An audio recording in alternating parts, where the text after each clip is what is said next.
Welcome to the Tech Egg. Don't get scrambled. Enjoy the video. You're starting with a clear sheet and a target area to lock. First, identify the rows and columns that must stay visible. This determines the cell you pick. Click the cell that sits immediately below the last row to freeze and immediately to the right of any column to freeze. Once done, pause and confirm the headers align with your selection so the next command captures the correct panes and prevents accidental partial freezes. Now apply the command. Open the View tab and find Freeze Panes in the ribbon. It presents 3 choices. If you only need the top header, pick Freeze Top Row. For spreadsheets with vertical labels, use Freeze First Column.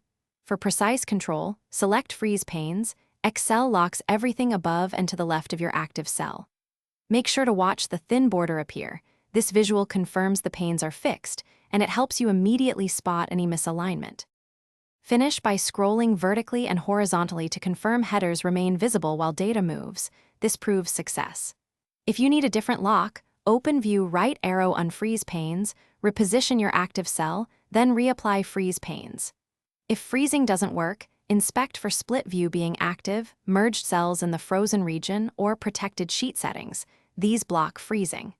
Once corrected, repeat the freeze panes step and Thanks for watching. Consider subscribing if I helped unscramble your problems.